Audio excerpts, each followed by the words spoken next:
OTT 관련해 가지고 후보자님도 몇 번 말씀하셨고 우리 의원님들도 질의 많이 하시는 걸로 봐서 이게 중요해지는 건 맞는 것 같습니다. 큰 틀에서 OTT와 레거시 방송 간의 규제 수준을 맞춰야 한다는 방향성에 동의하십니까? 동의합니다.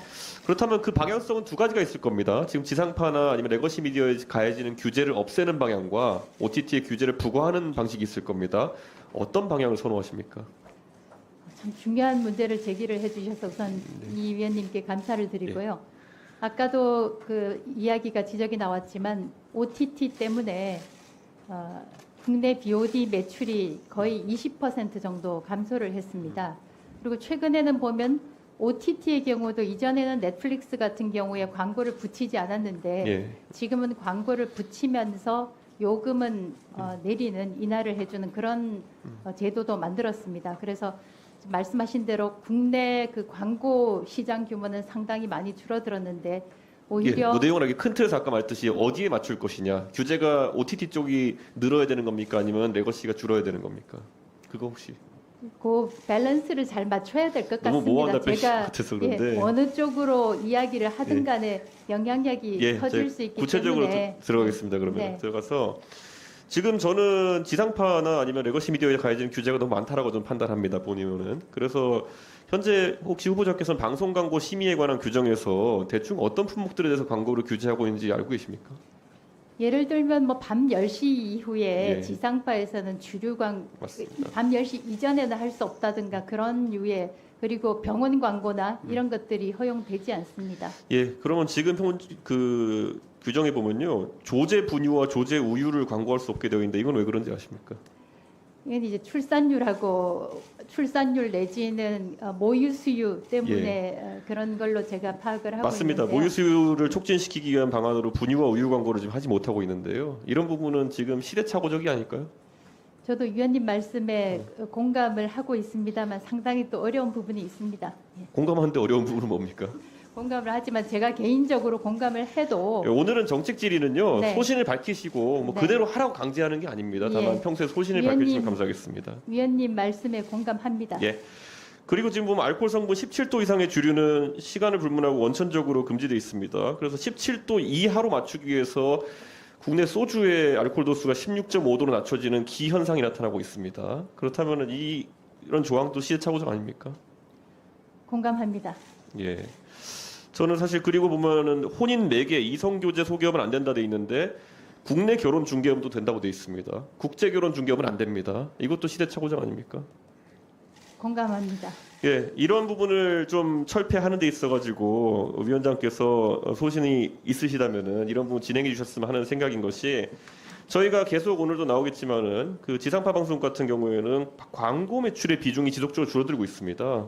본인도 재직하셨던 MBC 같은 경우에도 상당 부분 광고 매출이 줄어서 프로그램 제작 등의 어려움을 겪고 있는데 이런 부분의 규제가 좀 줄어드는 게 중요하다 이렇게 생각합니다. 그리고 혹시 윤석열 대통령의 KBS 관련 3대 공약에 대해서 들어보셨습니까? 알고 있지 못합니다. 말씀해 주시면 듣겠습니다. 예, 제가 간단한 영상부를 한번 틀어보겠습니다. 맞아. 공영방송이 PPL 못한다고 본인도 사과를 하는 게 말이 돼? 공영방송이야? 시청률 신경 쓰지 말고 국제뉴스도 좀 해야지. KBS에 쌓인 수많은 유통자료도 크리에이터나 그림들이 좀 웃기죠, 제가 나오니까. 상을 의무적으로 만들자고 국제뉴스 메인 뉴스의 30% 이상 편성하고 영상 아카이브 국민에게 싹 오픈소스로 개방하고 조화 빠르게 갈 부분을 왜 편집했는지 모르겠지만은 그렇습니다. 원래 윤석열 대통령께서 KBS에 대한 공약을 하신 것이 국제뉴스 30% 이상 의무 편성한다. 그리고 아까 본 것처럼 뭐 사극을 의무 제작한다. 뭐 그리고 방송 아카이브를 오픈한다 이런 것인데요. 후보자께서는 국제뉴스 하면 또 저는 전문성이 있다 봅니다. 국제부장도 하셨고 특파원이나 아니면 해외 취재 많이 하셨으니까요.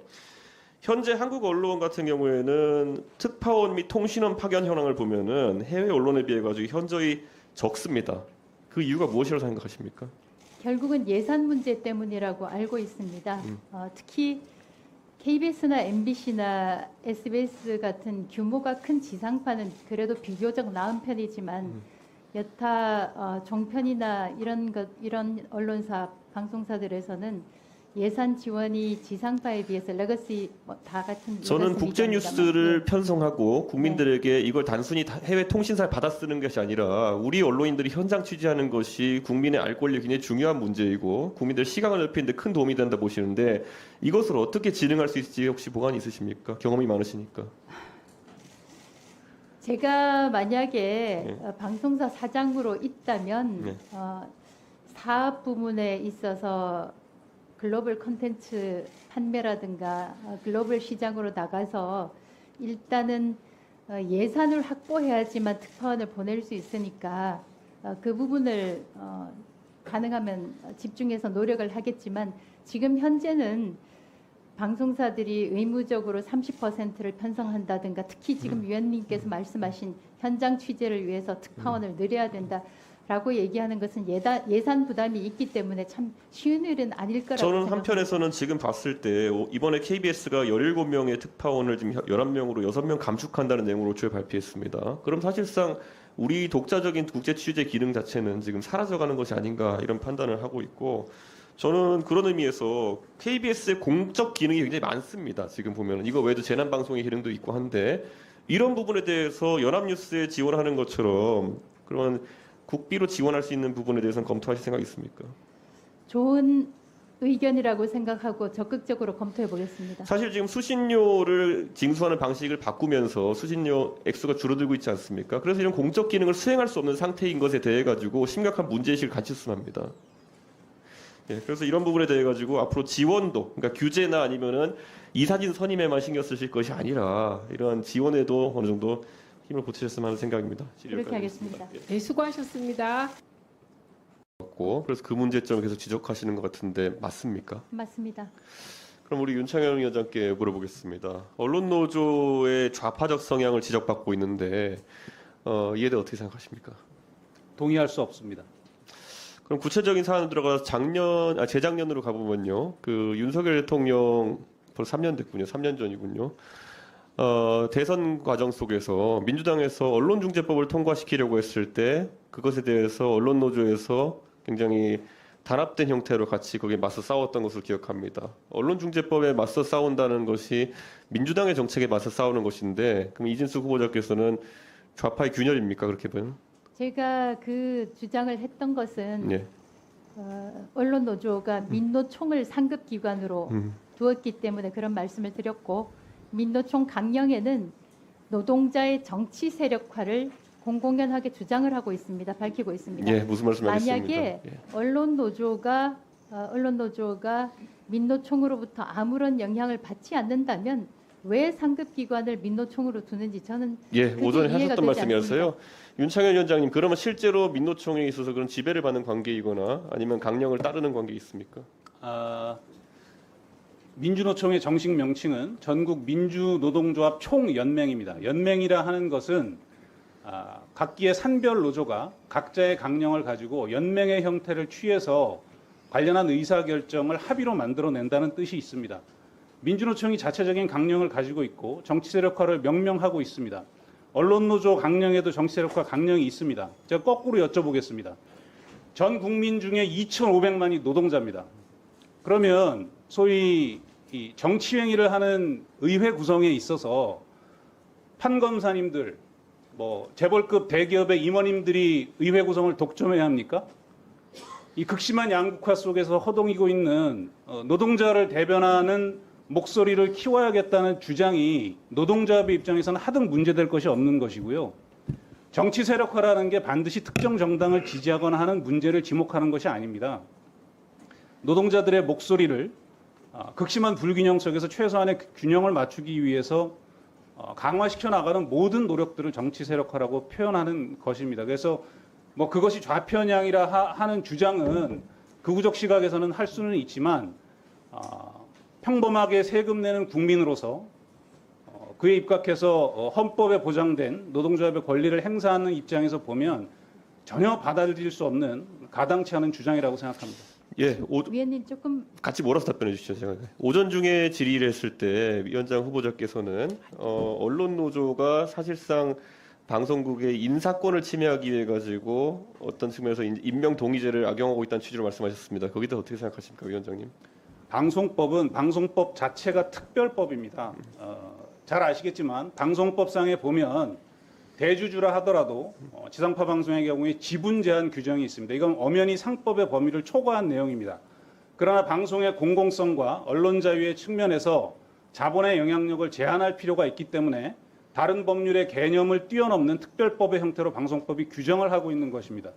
똑같은 연장선에서 공영방송에 대해서 또 민영방송이라 할지라도 대주주나 국가 권력에 의한 인사권의 독점이 갖고 오는 보도의 공정성 침해를 막기 위해서 저희가 최소한의 견제 수단으로서 임명동의제라는 것을 단체 협약의 형태로 채택하고 있는 것뿐입니다.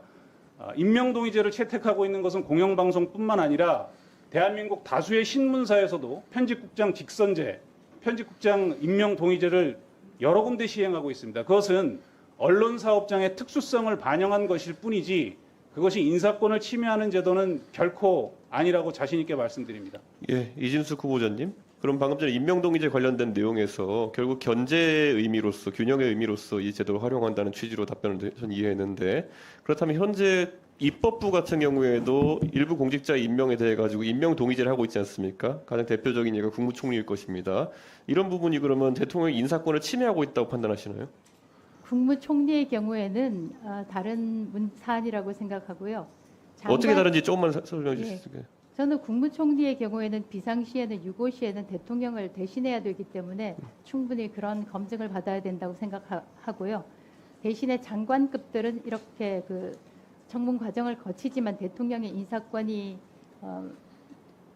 덜 중요한가요? 인정되지 않습니까? 예. 그런데 언론사에서 임명동의제라는 것은 50% 이상의 동의를 받지 못하면 주요국의 국장으로 임명되지가 못합니다. 예. 그것은 지금 그 노조 구성상 언론 노조 구성상 다수가 제가 퍼센티지까지 얘기는 못하겠지만 MBC의 경우 가장 최근에 2023년의 경우에 1,100명 중에서 거의 980명, 1,000명 가깝게 언론 노조원이기 때문에 사실상 언론 노조에서 동의를 해주지 않으면 임명되지가 못하는 구조가 되어 있습니다. 예. 그러면 그 위원장 실제로 임명동의제 투표를 했을 때 이준숙 후보자가 말씀하신 것처럼 그 부결이 나는 경우가 많습니까? 전체는 아니고 몇몇 케이스가 있었던 것으로 기억합니다. 알겠습니다. 그럼 자리로 돌아오셨습니다.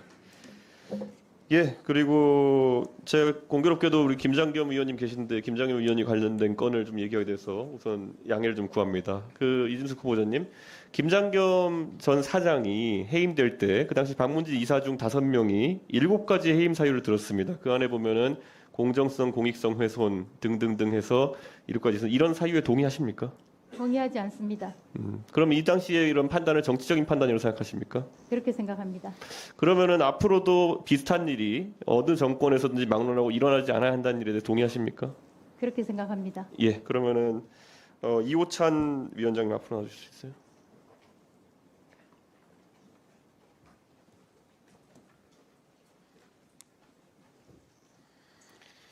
예, 이 이야기는 두 분의 MBC 노조 위원장들께 공의 드릴 질문인데요. 현재 MBC의 경영 실태에 대해 가지고 아무래도 우리가 공영방송 사장이 해임되거나 이런 상황 속에서 그런 분의 지적이 많았기 때문에 MBC의 현재 안영준 사장체에 대해서의 공정성 문제가 있다고 생각하십니까? 없다고 생각합니다. 그러면 경영상에 있어서 MBC는 현재 어떤 상태에 있습니까? 아마 KBS나 SBS 다른 지상파 방송에 비해서 경영 상태가 상당히 좋은 상태고 아마 상반기에도 한 150, 60, 뭐 정확한 수치는 아니지만 한 150, 60억의 흑자를 기록하고 있는 것으로 알고 있습니다. 그러면은 그 당시 김장겸 사장의 해임 당시에는 경영 상황과 공정성 문제가 어떠했습니까? 김장겸 사장 시절터가 아니라 저기 앉아 계신 김재철 사장, 안광한 사장, 김장겸 사장까지 해서 이명박 박근혜 정권에서 MBC의 공정성 철저히 무너졌고 MBC를 청와대 방송으로 전락시켰고 모든 수치, MBC에 대한 신뢰도, 시청률 포함해서 모든 수치가 상당히 떨어졌을 것이고 지금의 MBC를 비교해 보면 모든 조사에서 MBC의 공정성, MBC의 신뢰도가 상당히 높은 상황입니다. 이런 상황에서 지금의 현 사장의 해임 사유는 존재하지 않는다라고 생각합니다. 예, 감사합니다. 오정환 위원장님 앞으로 와주십시오.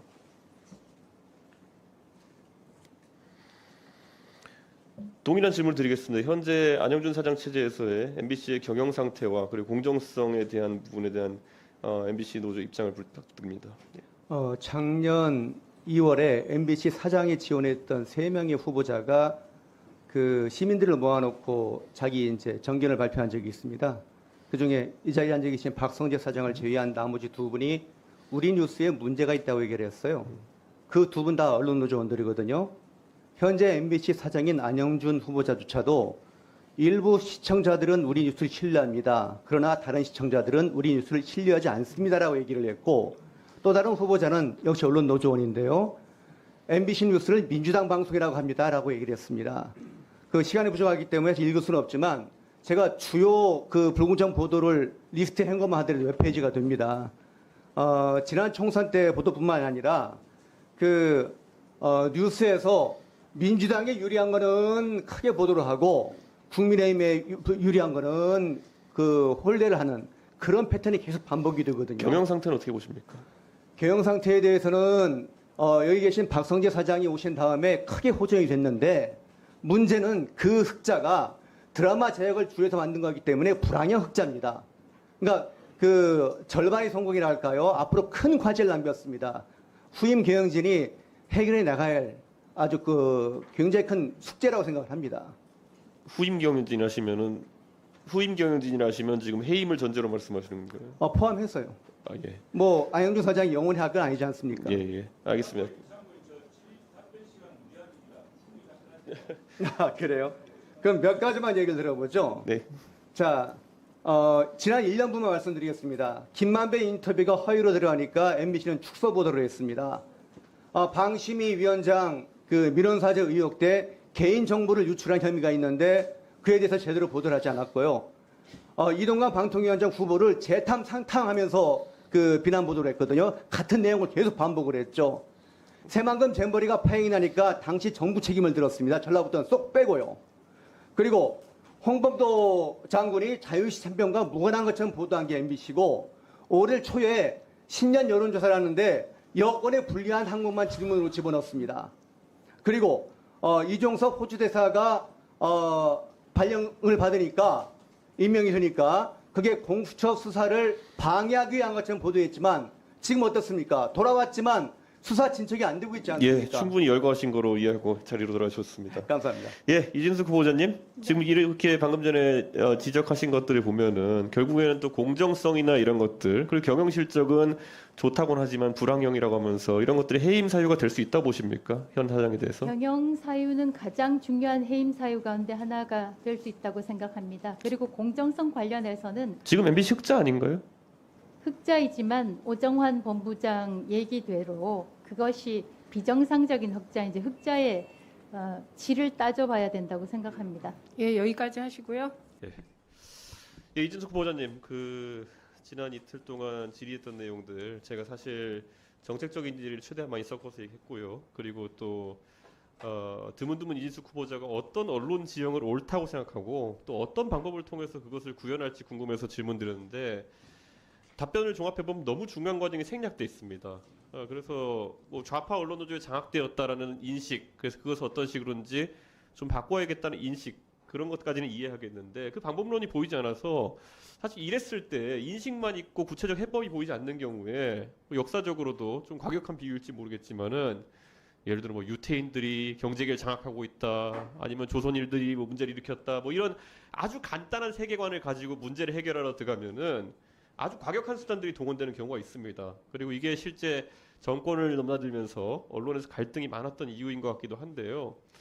제가 어제 참고인 나오셨던 이혁풍 기자가 박민 사장이 좌파와 결탁했다고 생각하신다는 부분을 제가 재차 질의드렸다는 것이, 제가 어떤 식으로든지 그분들을 조롱하거나 이런 의도가 아니라, 사실 우리 위원회에서 박민 사장의 취임과 그 다음에 행보들을 많이 비판했지만, 만약에 그런 실제로 언론노조 구성원이나 이런 분들도 KBS의 구성원으로 받아들이고 보직을 준다든지 이런 식으로 운영해 왔다면은 오히려 좀 다르게 보이긴 할 것 같거든요.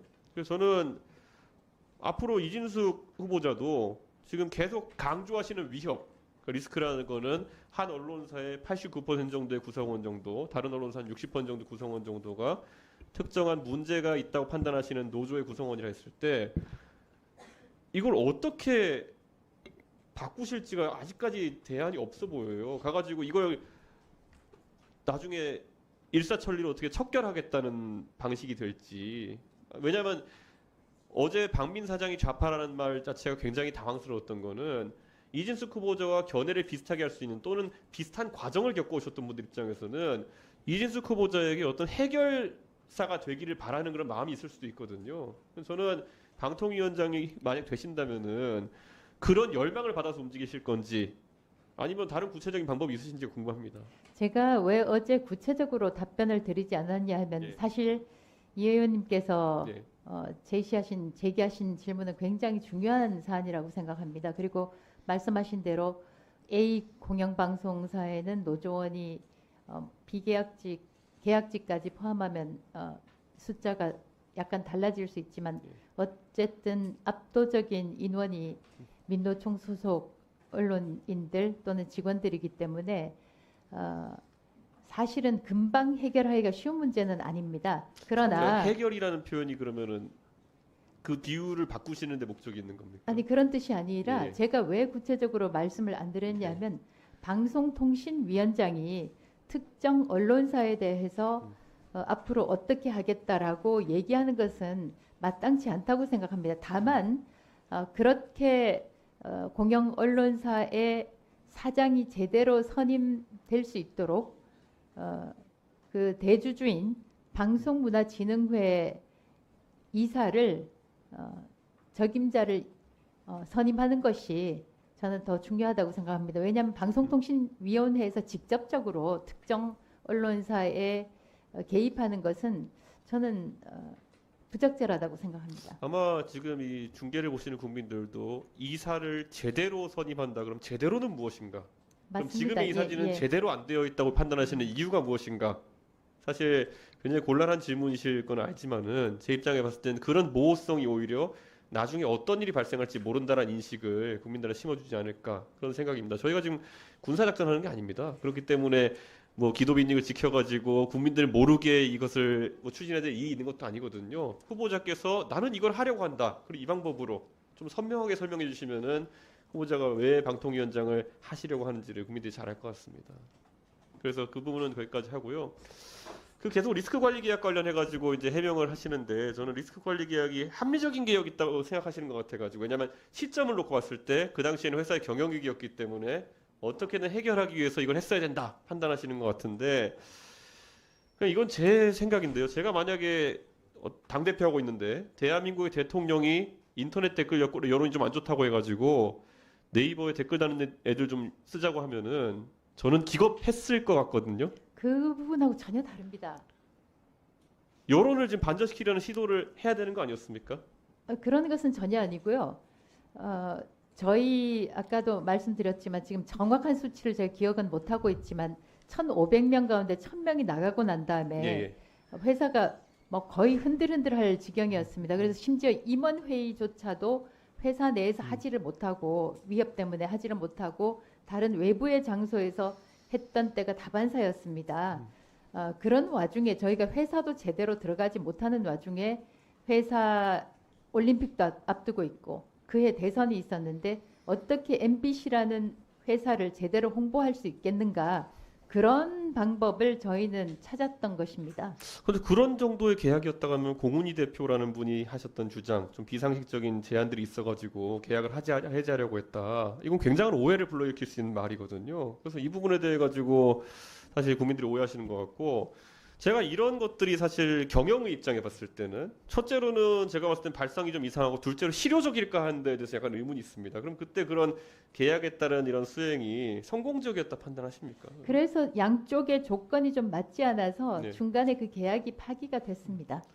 저는 사실 정치하는 사람들도 보면은 정치를 똑바로 할 생각해야지 국민의 여론을 다른 방법으로 조작할 수 있다고 믿으면은 그때부터 날아가는 거거든요. 사실 최근에 유튜브에 잠깐 올라왔다 내려간 녹취록 중에 보면은 지금 영부인께서 과거에 그 후보자의 배우자 시절 또는 그 이전에 모 인사와 녹취 속에서 부정적인 글이 올라왔는데 한 200개 정도 글을 써서 밀어내렸다라고 하는 그런 보고를 받으시는 그런 음성이 공개된 바가 있습니다. 그런 것처럼 아주 여론에 대해 가지고 가볍게 판단하고 정치를 똑바로 생각 안 하고 그렇게 움직이면은 사실 날아가는 거거든요. 저는 방통위원장이 되신다고 하면은 이런 여론 조작 행위에 대해 심각한 위기 의식과 경각심을 가지고 이런 것들도 보셨으면 좋겠습니다. 명심하겠습니다. 네, 하십시오. 위원장님, 아까 후보자 저는 사실 첫날, 둘째 날 오늘까지 거치면서 정책 질의를 참 많이 드린 것 같은데요. 그 이면에는 아마 후보자님께서 앞으로 방통위원장이 되신다면은 해야 될 일이 굉장히 많다는 것을 알려드리기 위함입니다. 근데 오늘은 질의하기 전에 먼저 여쭤보고 싶은 게요. 혹시 이번에 방통위원장이 되시면은 혹자들이 얘기하는 것처럼 소위 언론사나 언론사 추천 이사진 구조를 바꾸는 임무가 완수되면은 방통위원장실 사퇴하실 의사가 있으십니까? 제가 몇 차례 말씀드린 대로 예. 앞으로 있을 일에 대해서 미리 말씀드리는 것은 적절치 않다고 생각합니다. 적어도 제가 그래서 후보자님께 부탁드리고 싶은 건 만약에 거치 선택을 해야 될 상황이 오시게 되면은 지금까지 언론인으로서 또 경연을 쌓아오신 명예에 맞게 스스로 판단을 해달라는 부탁을 드리고 싶습니다. 왜냐하면 지금까지 후보자님 앞에 뭐 후보자님의 언론계 선배인 분도 위원장을 지내셨고 그다음에 또 훌륭한 이력을 갖추신 법조인 출신도 위원장 계셨는데 그분들이 물러나시는 과정에서 적어도 제가 국민의 한 사람으로서 느꼈던 것은 스스로 거치 선택을 하시지 못했다라는 판단이 들었습니다. 여러 상황이나 이런 것에 의존해가지고 물러나시거나 아니면 들어오시거나 이런 판단들을 다른 사람의 판단에 의존해서 하신 모습을 보이신 것 같아가지고 안타까운데 앞으로 직무를 맡게 되신다면은 끝까지 직무에 충실하셨으면 하는 그런 생각으로 또 정책 질의 하나 드리겠습니다. 사실 지금 여권과 보수 진영 전반에서는 알고리즘에 대한 얘기를 많이 합니다. 포털 뉴스 검색 알고리즘과 그리고 유튜브 추천 알고리즘이라든지 이런 것들에 대해서 고민을 많이 하는 것 같고 어제 그래서 존경하는 박충건 의원님의 알고리즘에 관한 질의에 대해 가지고 이준석 후보자께서는 이걸 살펴보고 어느 정도 개입을 할 의사가 있는 것처럼 이제 말씀하셨습니다. 그런데 또 기업인으로서 본인의 활동을 얘기하실 때는 업무 비밀이라든지 이런 것들을 경영상의 비밀이나 이런 것들을 언급하시기도 하셨고요. 그래서 본 의원은 이준석 후보자님들의 알고리즘에 대한 생각이 좀 더 구체적으로 궁금합니다. 만약에 이런 공정성 시비가 포털에 대해서 나오게 된다면은 소위 말하는 그 공정성을 확립하기 위해서 적극적인 개입을 이 기업들에게 하실 것인지 궁금합니다. 이 의원님께서는 하시는 질문마다 어려운 질문을 해주셔가지고 참 답변하기가 쉽지는 않습니다. 네. 기업의 자유 경영을 책임 부여를 한다면 가급적이면 간섭이 적은 것이 맞을 것이고 반면에 공적 위중성 예를 들자면 최근에는 유튜브 같은 경우도 이른바 그 어포던스 필터 버블 이런 것들이 있지 않습니까? 해서 여론 사실상의 인위적인 여론 형성도 가능하고 해서 개입을 해야 된다 이런 의견도 있는 것이 사실입니다. 그렇죠. 그렇게 열거해 주셨는데 사실 이거는 경영인을 하셨으니까 상당한 고민일 겁니다. 어제 저희가 MBC 사장이 해임될 수 있는 가능성이나 그런 기업 언론사 경영인의 평가에 대한 부분에서 결국 공정성도 하나의 잣대가 되고 어쨌든 경영 실적도 성과가 잣대가 됩니다. 근데 보통 공정성 얘기할 때 우리 존경하는 여당 의원님들이 지적하신 거는 양측의 의견을 공정하게 보도해라. 아니면 뭐 이런 것들이잖아요. 근데 예를 들어 작금의 정치적 상황을 봤을 때는 국민들께서 선거 결과나 이런 거 봤을 때 정부에 대해서 정권에 대해서 좀 더 비판적인 어떤 의견을 많이 가지신 것 같고 그럼 그 기조대로 간다고 하면은 그 수치적 공정성을 무너뜨릴 수밖에 없는 거 아닙니까? 그리고 당연히 기업의 경영 성과에 따라서 나중에 또 경영인이 평가받는다 그러면은 그럼 국민들이 선호하는 그런 뉴스를 내보내야 되는 거 맞지 않습니까? 그러면은 이 알고리즘이라는 것도 네이버든 구글이든 다음이든 어디든 간에 결국은 AI라는 것이 그냥 자기 마음대로 동작하는 게 아닙니다. 무엇에 최적화해라. 수익이냐 공정성이냐 이런 거거든요. 근데 누가 봐도 포털이나 유튜브 이런 것들은 수익을 위해 운영되는 기업들인데 그럼 거기서 공정성의 잣대를 들여야 된다? 예, 그게 사실 좀 헷갈리긴 하거든요. 그래서 저는 쉽지 않은 그래서 문제입니다. 작금에 전 오히려 본 의원이 평가하기엔 대통령이 잘하시면은 잘하시는 기사가 많이 나갈 것인데 그런 부분이 약하다 보니까 지금 많이 나가는 것이고 이걸 방통위원장으로서 인위적으로 너무 바로잡으시려고 하면은 그게 오히려 뭐 선의였을지 모르겠지만 여론 왜곡으로 될 수 있다. 그런 부분을 유념해 주셨으면 합니다. 말씀 명심하겠습니다. 예. 오늘 이거 보면서 참 청문회가 막바지로 가는 상황 속에서 아직까지 저희가 이 3일 동안 청문회 하면서 생각해보지 않은 분야가 있는 것 제가 좀 말씀드리려고 하는데요. 여기 보면 언론인 출신의 동료 의원님도 계시고 뭐 당연히 후보자님도 언론인 출신이고 뭐 다 기자로서 다 훌륭한 그런 삶을 사셨고 하는 걸 알고 있는데요.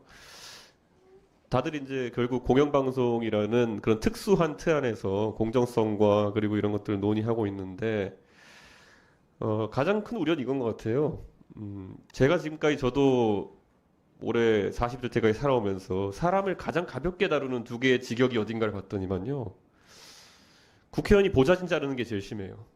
예, 내일 나오지 말라면 나오지 않는 겁니다. 이유도 통보해 줄 필요도 없어요. 예, 그 다음에 방송국에서 프로그램 내릴 때입니다. 예, 하나 내리면은 수많은 작가들과 PD들이 비정규직 젊은 사람들이 날아갑니다. 그런데 이게 사실 뭐 성과가 안 나와가지고 예측 가능한 상황 속에서 한 4번, 5번 더 돌리고 나면은 이제 서서히 우리 프로그램 폐지되겠구나 이렇게 나아가는 경우도 있고요. 정치하는 사람들끼리 그 정치 권력 다툼하다가 사장이나 아니면 이런 사람 찍어내려가지고 잘 나가던 프로그램이 갑자기 날아가는 경우도 있어요. 예, 주변에 너 어느 프로그램 PD야 작가야 이러면은 정말 자랑스럽게 일하다가 왔는데 시청률 잘 나오고 광고 잘 붙는 프로그램인데 좌파 방송이다 해가지고 내려버리는 경우 있거든요. 그러니까 저는 저한테 좌파라고 하는 사람 없을 겁니다. 그런데 그런 거 보면 굉장히 마음 아팠던 생각이 있거든요. 그래서 오늘 어제 제가 계속 후보자님께 물었던 겁니다. 이게 진행 과정이나 이런 거 어떻게 생각하시냐? 혹시 이것만 임무로 생각하시고 이거 끝내고 가버리시는 거 아니냐? 그래서 오늘 제가 질의드리고 싶은 거는 이진숙 후보자가 보시기에 지금 우리 방송계에 있는 비정규직이나 아니면은 진짜 젊은 그 인력들 어떻게 보호하실 겁니까? 사실 그 지적하신 그 이른바 그 작가나 비정규 계약직으로 일하는 분들이 방송 프로그램에는 많습니다. 그걸 저도 처음에 그 용어를 들었을 때는 상당히 낯설다라고 생각했는데 요소시장이라고 그러더라고요. 그것을 비정규직으로 일을 하는 분들인데 말씀하신 대로 하루아침에 프로그램이 폐지되면서 일자리를 잃게 되면 어느 분이 말씀하셨듯이 아마 거의 해고는 살인이다라는 것에 준할 정도의 충격과 고통이 있을 거라고 생각을 합니다. 질문으로 돌아가서 어떻게 보호할 것이냐. 제가 사실 방송통신위원장 후보자로서 구체적으로 제가 답변을 매 건마다 참 드리지 못해서 굉장히 죄송스러운데 저는 이거 다음번 제 질의 순서가 돌아온다 또 물어볼 겁니다. 제가 생각에는 이진숙 후보자라 그러면은 방송사 경험도 많으시고 경영진까지 하셨다 그러면은 다른 사람보다 훨씬 더 이것에 대해서 명확한 답변을 내놓으셔야지 보시는 국민들이 납득할 수 있을 거다 이런 생각하고 이거는 정치적인 질문이 아닙니다. 이거는 아니, 제가 답변을 드리면 예. 이 위원께 어떻게 하겠다라고는 예. 적어도 말씀은 못 드리지만 어떻게 하지 않을 것이라는 말씀을 드리겠습니다. 예. 어느 날 갑자기 해고가 된다거나 그런 일은 없도록 최선을 다하겠습니다. 그 최선이라는 것에 있어서 사실 방통위원장 자리는 행정을 하는 자리이고 안전망을 만든다든지 어떤 구체적인 것들이 솔직히 따르길 바라는 것이고요. 왜냐하면 제가 계속 이제 여쭤봤던 것이 수익성이 나면서 공정성도 추구하고 그런데 공정성이라는 것은 결국 정권이 불편하지 않을 것이다. 그러면 그 자체로 형용 모순이기 때문에 이룰 수 없는 목표가 되는 거거든요. 그리고 그런 일들이 발생했고 정권을 가리지 않고 때로는 이진숙 후보자님이 생각하시기에는 이진숙 후보자와 뜻을 같이 하시는 분들이 그 피해자일 수도 있고 아니면 뭐 여러 가지 관점은 있을 수 있겠지만 반복되었던 건 사실이거든요. 그래서 저는 계속 거기에 대해서 다른 의견 내달라고 하는 거고요. 이게 콘텐츠 산업의 경쟁력과도 결부되어 있는 게요. 왜 제가 첫날도 질의드렸지만 왜 그런 규제가 사실 공영방송이라는 게 많아가지고 제작자들이나 아니면 이런 배우들도 그렇고 왜 넷플릭스에 가서 오히려 작품 활동을 하는 걸 좋아할까? 두 가지입니다. 규제 적고 돈 많이 주기 때문이거든요. 그런데 지금 우리 방송 환경에 돈 안 주고 규제는 또 많이 하고 언제 잘릴지 모르고 이런 환경 아닙니까? 저는 그거 개선하는 게 콘텐츠 산업 진흥의 가장 중요한 부분이다. 그거 꼭 또 다음번에 물어보겠습니다.